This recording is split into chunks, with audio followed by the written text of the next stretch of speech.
За најновите протоколи и стандарди на Светската здравствена организација при перинаталната грижа, а со цел намалување на мајчината и новороденечката смртност, учеше тим од гинеколози, акушери, неонатолози и акушерки од клиничката болница од Тетово.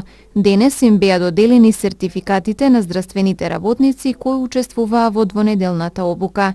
Денес сме дел од реализацијата на еден од проектите за заштита на населението, која е, како што знаеме, една од приоритети и главните цели на Министерството за здравство е здравствена заштита, подобрување на здравствена заштита на граѓаните.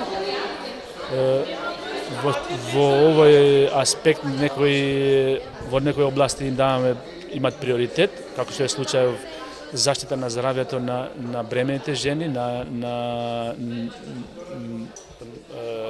породилките и новороденчињата. Во конкретниот случај се работи за примена и аплицирање на нови знаења, вештини во совладување на компликациите, значи пред бременоста и на самото породување и после породувањето.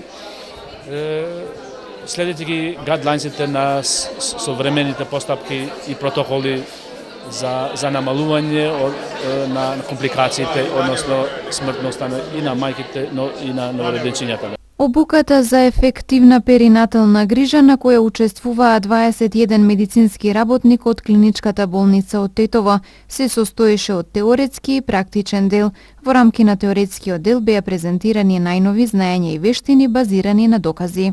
Овој проект е во партнерство на УНФПА со владата на Република Македонија и се однесува на намалување на мајчината и новороденечката смртност во државата.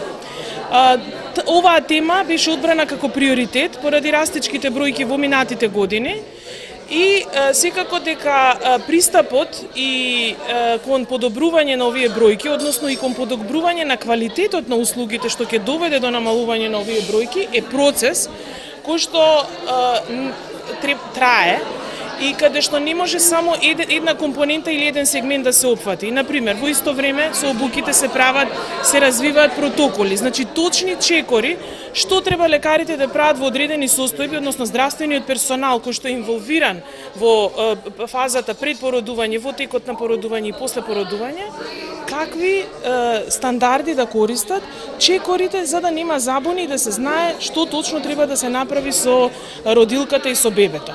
Во исто време се работи на подобрување на свесноста на самите жени за кои се ризичните знаци во бременоста, затоа што таа свесност може да доведе до рана детекција на потенцијални проблеми и за подобрување на самите исходи. Значи, како што реков, ова е процес, треба да се создадат профили кои што и се создаваат профили кои што своите знаења ќе ги применуваат и за чија работа ќе постои постојан мониторинг. Значи нема не завршува тука обуката па завршува све, туку продолжува. Една, како што реков, од целите на УНФПА во глобалниот стратешки план на УНФПА е намалување, односно сведување на мајчината смртност на 0.